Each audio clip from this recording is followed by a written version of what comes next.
Hi, it's Dave here. This is my wife, Kathy. Hello. This is the Cinemile, the podcast where we walk home from the movies.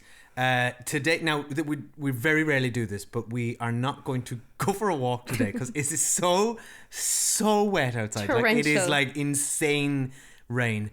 So we're going to drive down. We're going to hop in the car in a minute and we're going to drive back. But we are going to see Mission Impossible Dead Reckoning Part 1. That's the full title. Rolls off the tongue. Only Part 1 to be released this summer, of which there are many, to advertise its Part 1-ness in its title. I'm pleased they've done that. It's putting its cards on the table. Yeah. This is not a complete story. Here you go. We'll We're looking at you across the Spider-Verse and Fast X. We'll reserve judgment until after we've seen it as to whether or not that was a good idea. So I have my doubts.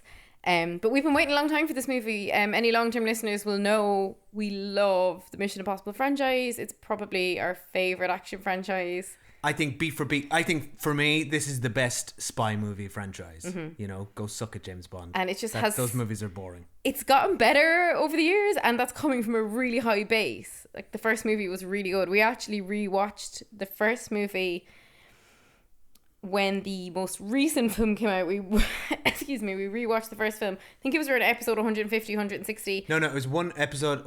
I looked it up a minute ago. It's episode 117 of this podcast is when we went to see Mission Impossible Fallout 5 years ago. Wow. And right after that episode, we went back and watched the first ever Mission Impossible on the Eurotrain in honor of Eurostar. Yeah. In honor of that. So we were clung to the top of the Eurostar, just like Tom Cruise. With our baby, actually. Yeah. It was quite cool. And we also, about 7 years ago, watched all of the Mission Impossibles that had been out to date, back to back. We love them. That's not a podcast episode. We just did it. It was before we kids. I can't wait for this film. We're totally excited. What are the things? There's like a list of things you expect from a Mission Impossible. Right. Tom Cruise doing something crazy that he did in real life. Absolutely. Yeah. Number 2, masks. Yeah, masks. You gotta have lots of masks. So basically, anytime I watch a Mission Impossible movie, I'm just looking at every character in a scene and thinking one of them is Tom Cruise. Yeah, at all times. Which one is it? Or somebody else wearing a mask. Yeah. Or they've also done this historically. Someone else is wearing a Tom Cruise mask. Yeah, epic. Yeah. There has to be really good use of the score.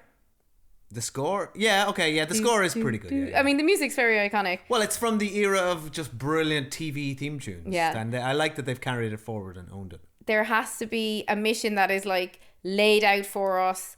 Here are the 10 things you're going to have to do in this sequence in order to make this heist work. Yeah, and then the first 3 will go wrong and they'll have to improvise. Yeah, but we'll know every step of the way. And then there also has to be Tom Cruise with a mildly concerning age gap with a younger woman, and he has a kind of weird mix of a fatherly / romantic relationship with them. Yeah, that's right. And this has 2 potential women for him to have awkward fatherly / love interest relations with.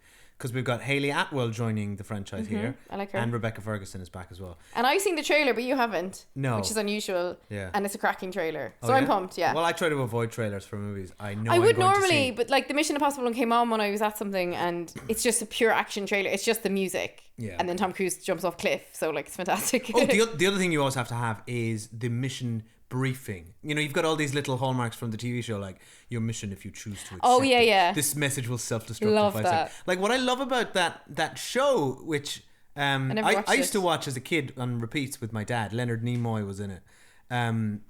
It had all the things, a lot of the things. Did it have the face that we just described? Yeah, they had the faces. Fun. But it was a lot less sophisticated. You'd have the camera. Someone would like put their finger under their chin, and then the camera would pan away and you'd move back, and then they'd be throwing a completely different thing off. It's a different actor.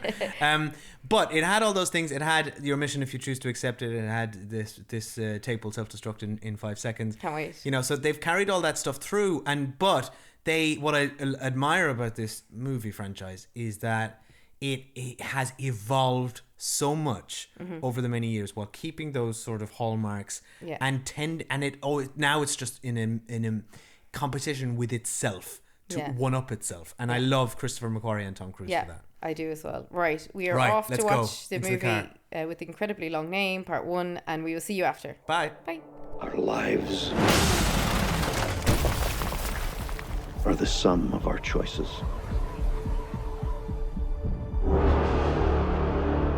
And we cannot escape the past.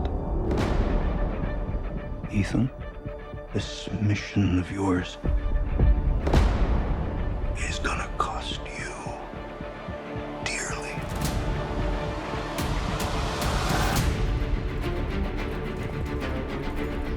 The world is changing. Truth is vanishing. War is coming. It's been a long time, friend. You've no idea the power I represent. It knows your story and how it ends. Hi, we're back. We're back in the car. We've just seen Mission Impossible Dead Reckoning Part 1. If it's your first time listening to this podcast, we don't spoil the movie. We're going to give you our general thoughts and opinions on it as we drive home. Going to have to take a little bit of a longer drive home because we've got a lot of opinions. And then we will spoil it when I indicate for Spoiler Street, which will be clearly indicated by the sound of my indicator. Right. Kathy, as passenger, I'm going to focus on driving for a little bit. You tell me what you thought of that movie.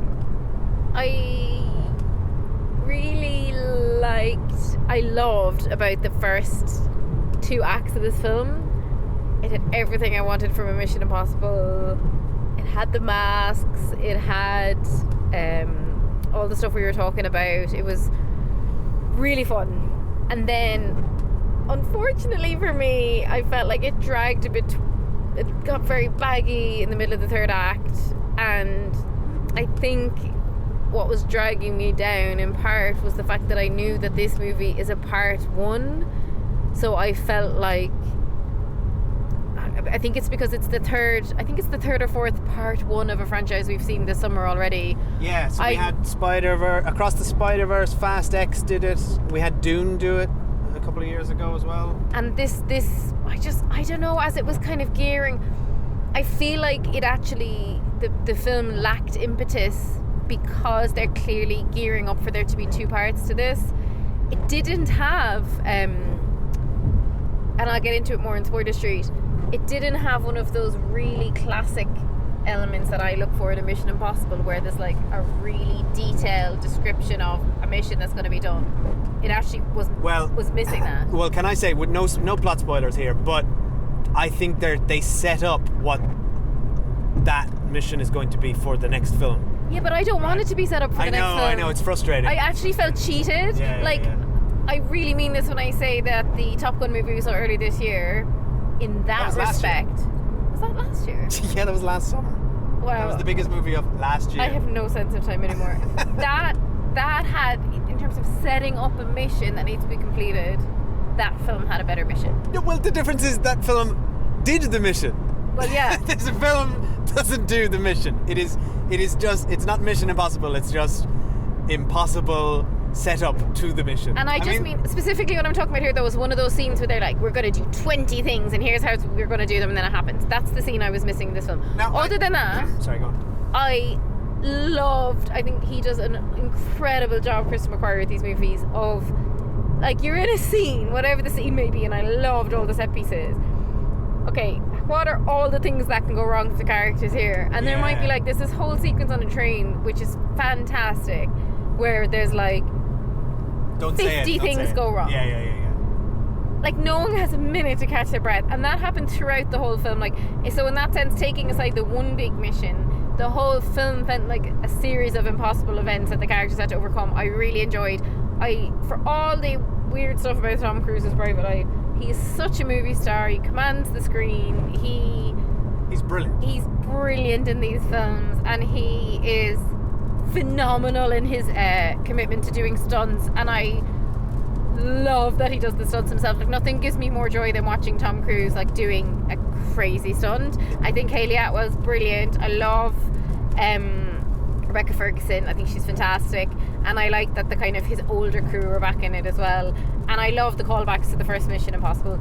So overall, I had a really good time with it, and for the first like 2/3 I was like, today, I love this film, I'm so happy. But I think it's just another example of the bizarre choice of making films 2 parts. Because the other thing that I think where they're going to come into trouble with themselves next time is, because it's hard enough to get people to the cinema now these days, like, the next time, people who might have missed this one for whatever reason will be going, well, I can't go and see that one because I've not seen the first one.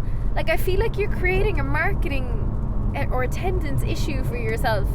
Unless they re-release the movie in cinemas for a short run. People don't have time to go to the cinema twice, though. And this movie's long. It's too long. Yeah, it's very long, and I think that's part of the problem. So compared to like how excited I was 5 years ago or a year ago coming out of the last Mission Impossible or the Top Gun, I don't have that same level of excitement, and I think it's because I just feel a little bit bogged down by all that. That being said, there are incredible set pieces in this film. I love Taylor Atwell as an addition, and like we'll speak on Spoiler Street about the stuff that I really loved, but there was some really, really cool stuff in here. But yeah, I think overall I don't understand I genuinely can't see a reason for why they made it 2 films. No, and I totally agree with you. I don't think it's justified. And what's more confusing is that Mission Impossible Rogue Nation, the 5th one, and Fallout, the 6th one, are essentially sequels to each other. They have the share of villain. Yeah. Rebecca Ferguson's in them, and they are separate, complete movies, right? Yeah. I don't see why they couldn't have just done that here. The movie feels a bit, the plot feels kind of stretched out. Yeah. We've got a MacGuffin, but it feels incomplete. The promise of what the big thing is I don't know, is it a year or 2 years away? It's not satisfying. So yeah, I agree, not justified. I was really entertained. I thought this is really good. I had a lot of fun. It did tick a lot of boxes. I thought Hayley Atwell stole the show. I thought anytime her and Tom Cruise were on screen together, their chemistry is fantastic.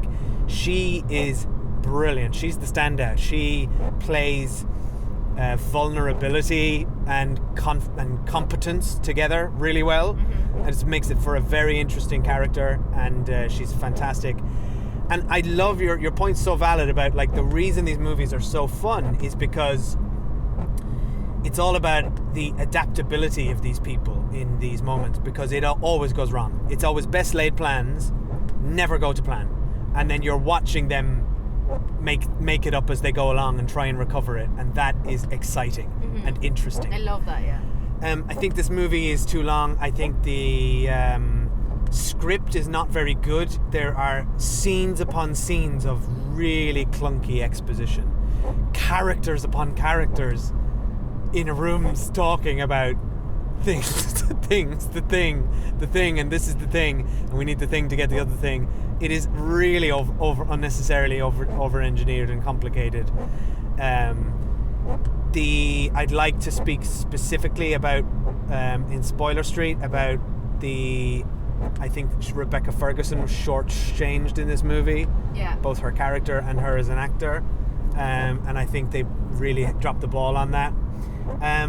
But yeah, and I agree. It sags. It's got a saggy middle. So I'm like, it's not a slam dunk. Fallout was a lot better. Yeah. But there's some individual elements here which I'd love to talk about in Spoiler Street, which are genuinely fantastic. Like brilliant action scenes, a few real standout moments. So yeah, look, it delivers as an entertaining film, but I just feel it's a bit unnecessarily drawn out by the 2 parts, which makes it really suffer. Yeah. And you're right, it also is too long. Like, I was getting uncomfortable sitting there. I was like, this is like, I don't know that I've ever been bored in a Mission Impossible film, but there was like about 10 to 15 minutes where I was truly bored, and that really surprised me, because at the beginning I was so excited and so pumped for it. And we're going to go to spoilers now for, what's it called? Mission Impossible Dead Reckoning Part 1. Right, spoilers now for Mission Impossible Dead Reckoning Part 1. Stupid. Dave, indicate on the spoiler street. Okay, indicating, here we go, hear it? Did that come through? Okay, last warning, full spoilers for half of this movie, or half of the 2 movies, you know what I mean. Part 1. And let's just say all other Mission Impossibles, specifically at Mission Impossible 1. Yeah, we might spoil any of those movies, so yeah, sorry if you haven't seen them, but yeah. Yeah, Kettridge is back. I love Kettridge. I was so He's happy. Brilliant. He's absolutely brilliant. I said to Dave, oh my god, he's still in these movies, and Dave's like, no, he hasn't been in it since the first one. That I didn't remember. You said, you've got such a bad memory. So many times you said to me, it's like, oh, he's back.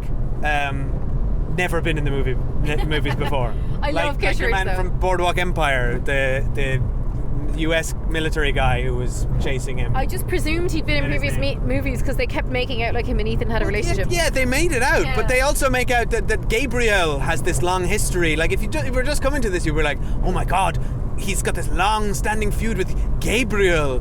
That must be running for all the movies. No, it's like that's just all like we've never seen anything from before Ethan's past, before he joined IMF. So they're introducing all that stuff. We also don't have any insight yet as to who that woman was. There's always a woman that Ethan fails to protect, and this is where I think the movie falls over. I think, firstly, Rebecca Ferguson got fridged. 100% fridged. Define fridging. Fridging is when a female character dies to drive the male character's arc or conflict forward, right? So she dies to serve his emotional moment, right? And he's presented with this choice where there are two women in your life. Firstly, one of them who you just met. I know, I was like, he just met Hayley So it's Atwell. like, why does he give a shit? Like, I know he's a nice guy and like they have like, but like she multiple times left him to die, so I didn't quite know. I'm like, I don't buy it. Now they both do a lot of work in this movie to sell that they've got a bit of a bond and they're cracking on screen together. Like when they were handcuffed together in that chase scene, Brilliant. It was brilliant. Yeah. But yeah, come on. I'm like, I really don't buy this emotional dilemma you've just shoehorned into this movie. Also, you've introduced Hayley Atwell, who is great, but it's like at the expense of Rebecca Ferguson. Already I'm like, there's not room in this movie for these two characters. Rebecca Ferguson got nothing to do except die, so Ethan can have a sad moment. No, in fairness, she got one cool thing, very cool thing. She got to pull out a sword and have a sword fight on a bridge. Yeah, and that was kind of cool, I guess. But like, I mean, like, it didn't land for me, the emotion of this. Also, like, the Fallout made a big deal, the last movie, of like reintroducing his wife at the end, his actual wife who he left behind. So it's just like Ethan's only emotional drive here is like, just like wanting to protect women, which is super, like, I don't know. No, in old school and fairness, patriarchal. I think his drive in this film is to protect the world from an evil AI. Yeah, which I'm also sick of AI, so as soon as they said AI was the villain, I was like, can we not? I actually found that boring. I think this movie is lacking a villain. Yeah. Because Gabriel, good actor, good performance, and I guess they really tried to do a lot of work by making it seem like there's this emotional, like, connection to Ethan's past. But I don't know about any of that. I don't really care. Yeah, and he wasn't bad. Gabriel's just like, I'm sorry, but I'm here to serve the algorithm. Like, at no point did he feel like a villain. And the script wants you to feel that, because Ethan says something like, he is the most cold, calculated murderer. He wants to see people suffer. I saw none of that. I didn't see him reveling in people's suffering. Yeah. He's just very cold and logical. What's his motivation? Why does he want this machine to win? And maybe we get some of this in the next movie, but like, that's why this is an incomplete movie, because I'm like, I didn't really buy Gabriel's motivation. I thought the AI thing, it's Like, I work in marketing and communications, right? ChatGPT is my enemy. I don't need to see another AI enemy.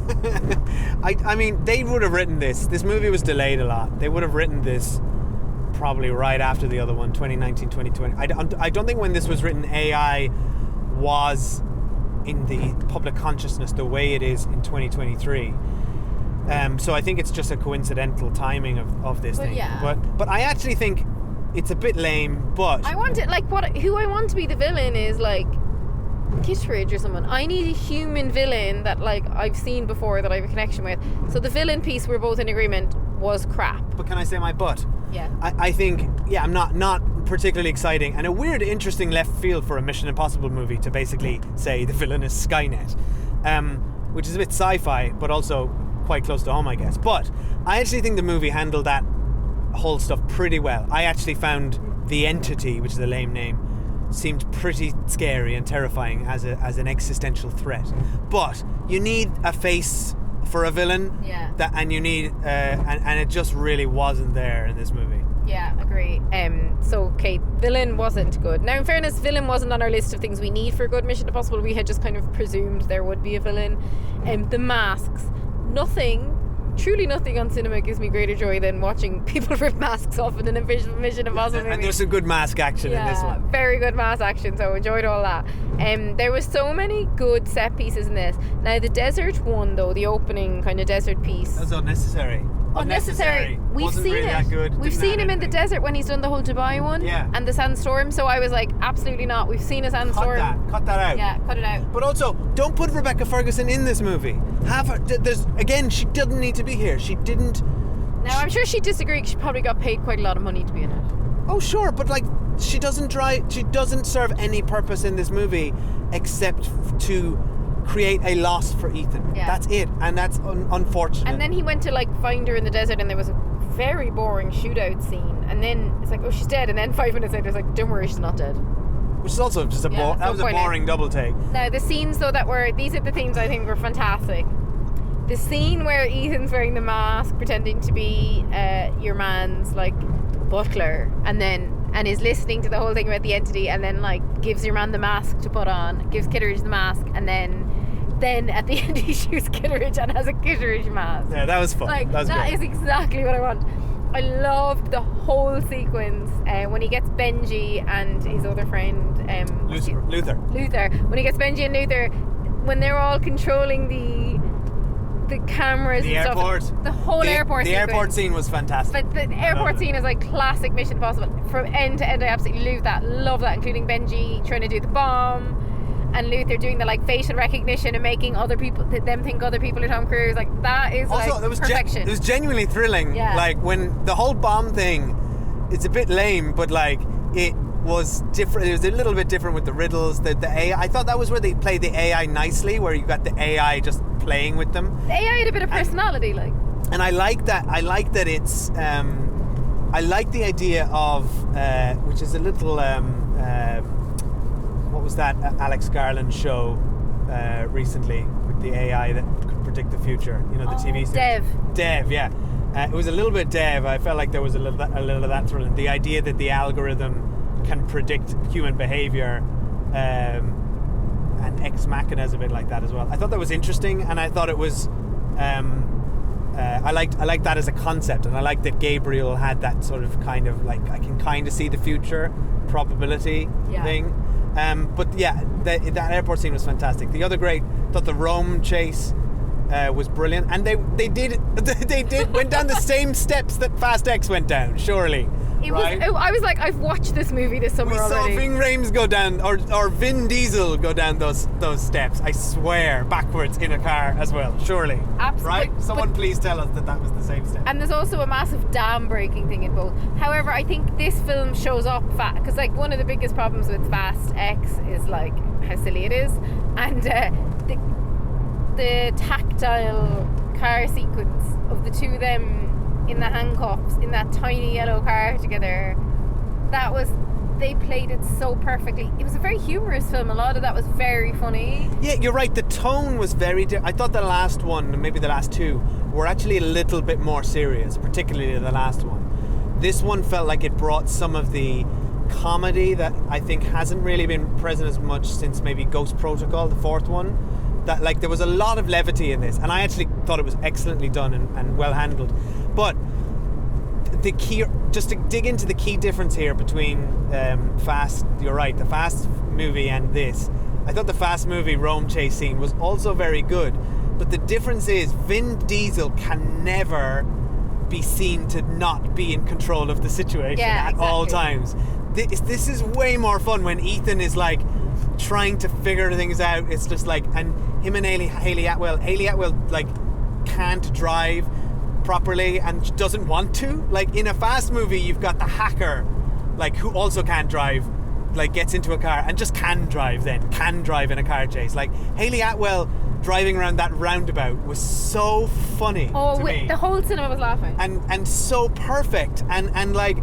And then I just thought that the sort of stakes of that were so elevated by having them be handcuffed and just having them try to navigate this situation in then like in this yellow car as well. I mean, I thought it was really funny and well handled. Really funny. And then when he ended up in the tunnel, the train tunnel, and then she's like, bye. Brilliant stuff. Yeah, really, really brilliant stuff. And the other brilliant scene in this movie is I thought the stunt with the motorbike and the parachute is only interesting, and I think this is a failing of some of these things, because you know he did it. Yeah. Because it's not really that interesting to look at. But it is interesting because you know we did it though. That's what makes it interesting. But if you don't have that behind the scenes context, it's not the most impressive thing to see on a screen. It is though, because it looks real. It's like when he was doing his own crazy plane stunts in the last Top Gun, like, and his cheeks are moving. Yeah, and, like, I know. It feels real.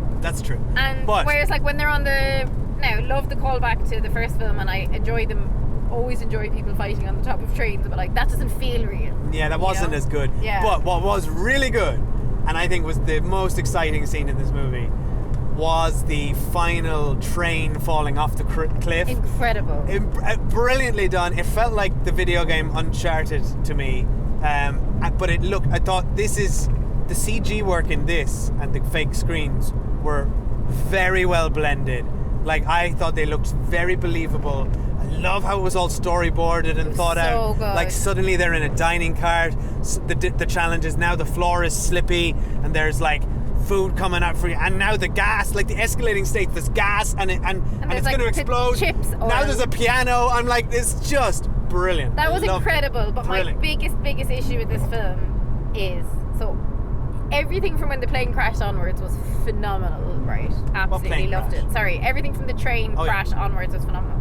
But where the film lacked, like, I know they're setting up the MacGuffin of, okay, in the next movie they're going in the submarine. I actually don't mind setting up the submarine for the next film. But what they didn't do was set up the big heist, which is the train sequence in this film. They actually didn't set it up properly. They just said, okay, Hayley Atwell, you're going to wear a mask and I'm going to go on a train in a parachute. And then it wasn't complex enough. No, and then it just cut to a visual of the blonde woman and her like manservant lying down. But they were never like, to Hayley Atwell, how are you gonna knock them out? How are you gonna get here? How are you gonna go there? What bank details? No, sorry, can I interrupt for a second though? I think the movie addresses that because Benji has a line where she asks some of these questions and he goes, trust me, it doesn't work to go into the details. But Which why I kind of thought was funny. But that's not what we want. Like, when I think back to the Mission Impossible, and it might have been 2 or 3 months ago, for example, where he had to go underwater, and like we knew every beat of that plan. Or like the one where I can't remember which one again, I don't know which ones they are, but like where there's the one where they have to walk through this machine and there's like a gate analysis. That was the same one actually. Like, it's in Rogue Nation. So when they and really thinking back to the Top Gun movie last summer, so like when things are going right or wrong, we always know where we're at with the plan. Yeah. Whereas this was just like a smash and grab. They kept being like, Ethan has to get on the train. Ethan has to get on the train. I actually didn't understand why Ethan had to get on the train. Yeah, couldn't she have just got off? Yeah. But I guess she was. What I liked about the movie is she's green. She doesn't really want, and she's reluctant, and she doesn't really have the expertise. She's a brilliant thief, but she can't really jump off a plane in a parachute, right? I think that's what they're getting at there. She doesn't have the experience. But why did it all have to take place on the train though? Like none of it was set up. That's where the meet was happening. Yeah, but none of it was set up enough for me because like right at the very beginning, it seemed really foolish. Like Ethan had half of this really important key, right? And he's like, oh, you're meeting a buyer who most likely has the other half, so therefore we're going to give that buyer the real half of the key and then follow them. I was like, that's really flawed, because if by merging these two keys someone can control the entity, shouldn't Ethan's mission have just been to destroy the key?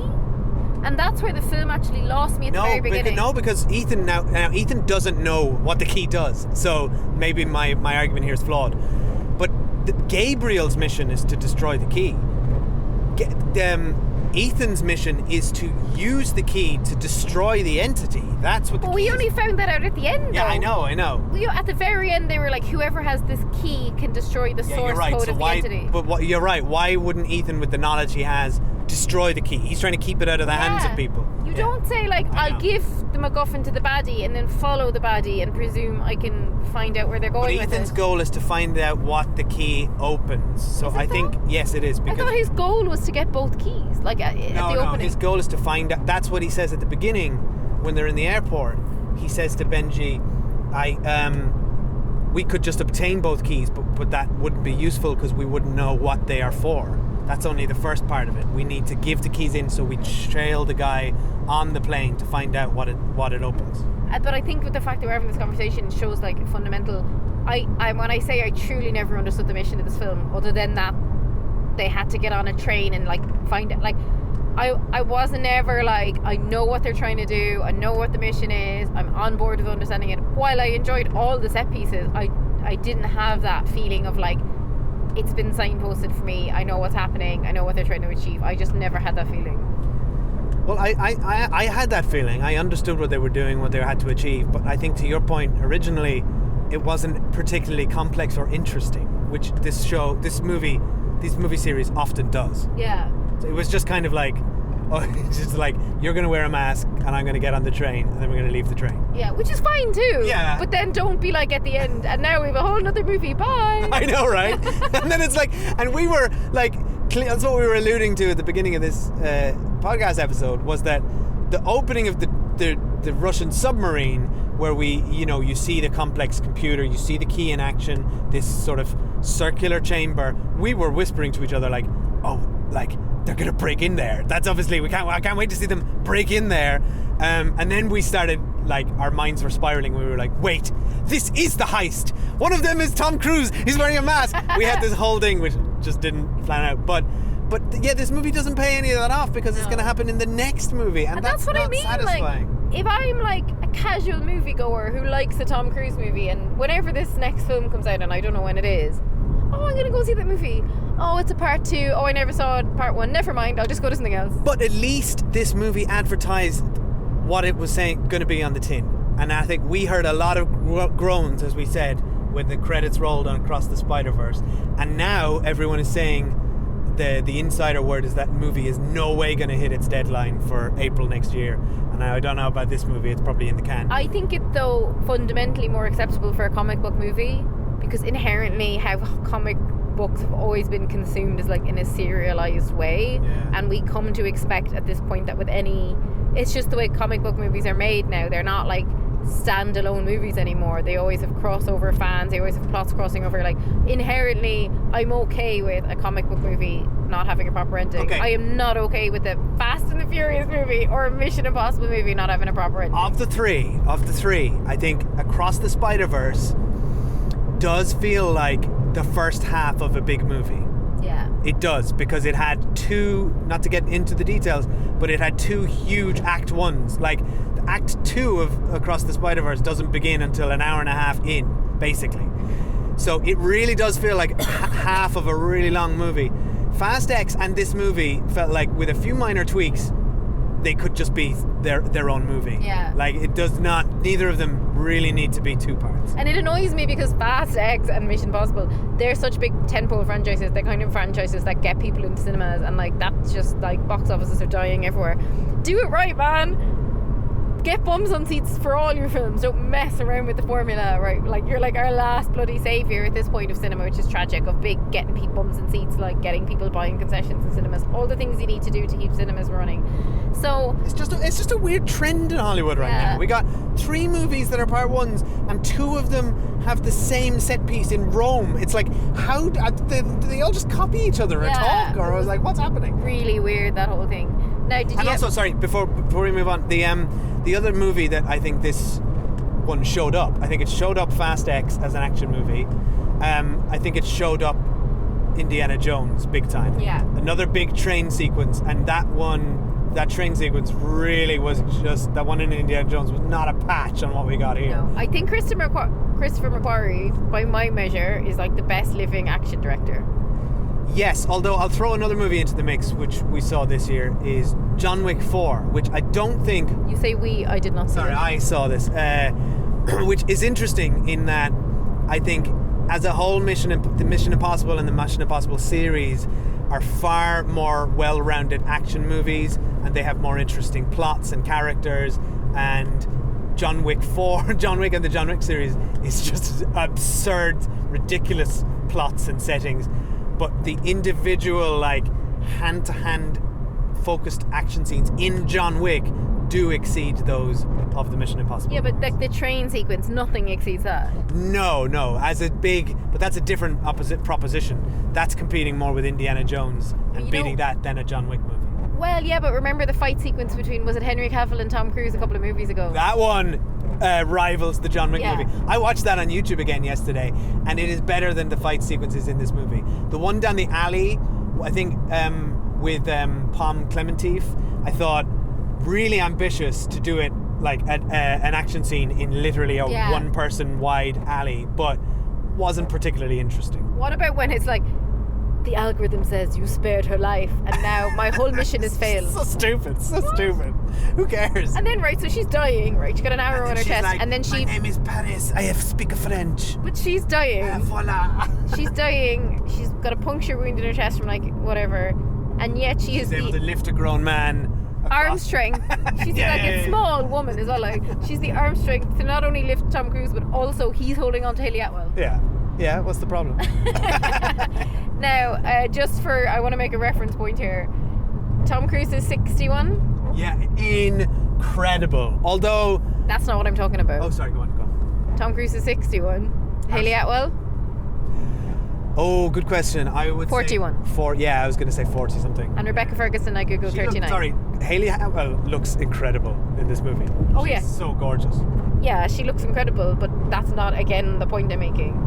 Okay, sorry. I don't know. We were just saying how beautiful she is. Why is he casting? Why are all the women so much younger than him? Who was his wife? Remember, she's around that age as well. Yes, Michelle Monaghan. Michelle Monaghan. He's also got a type because Michelle Monaghan, Katie Holmes, and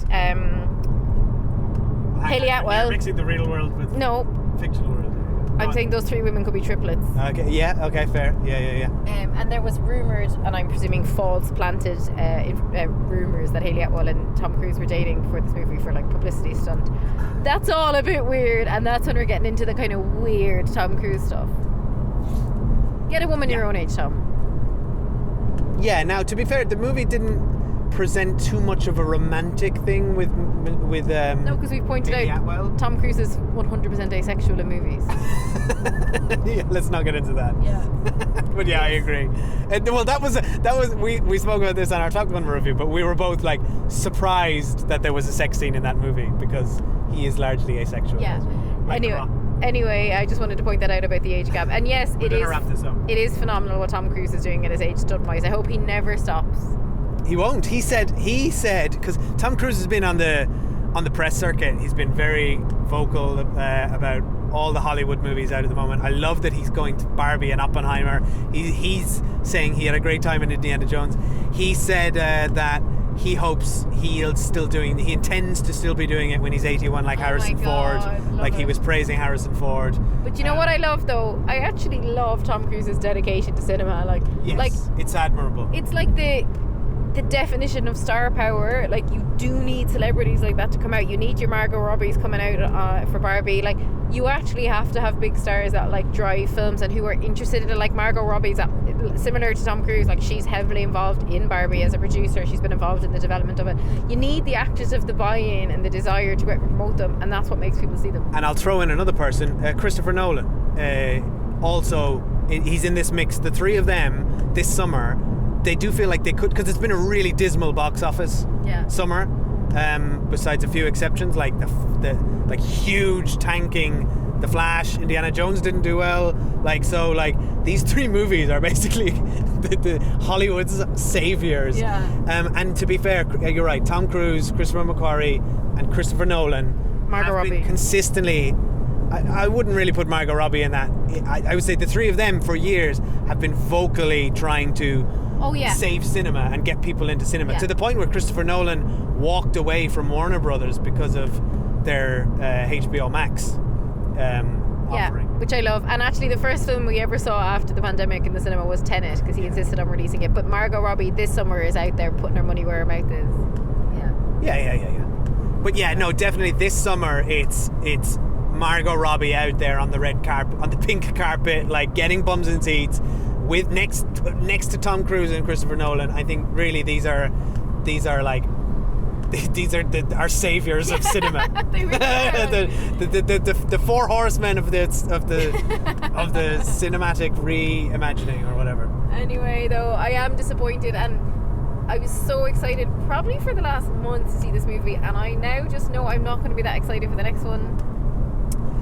I know, yeah, it is just, I think it's a little disappointing, this movie, unfortunately. But still, glad I saw it, had a great time. Yeah. It's a great cinema And trip. it's only disappointing within its own incredibly high standard of the last one. Exactly. Yeah, better than almost any other movie like in the cinema this year, definitely in terms of action wise. And let us know what you thought about the movie. Hopefully you enjoyed the ending a bit more than we did, and enjoyed all the set pieces. And come over to the Cinemile on Twitter, Instagram, or Letterboxd and chat, or head over to patreon.com/the Cinemile, where we're talking about loads of TV this month. What are we talking about, Dave? Yeah, we're gonna we finished Silo also with Rebecca Ferguson, so we're gonna be by the time you hear this, actually there's gonna be an episode up about our full season 1 spoilers of Silo, and we're also gonna do a sort of all the roundup of all the stuff we've been watching, including And Just Like That, Poker Face, what else? Glamorous. Loads of stuff. Glamorous. Yeah. The direct competitor to And Just Like That, and more. Okay, bye. Bye.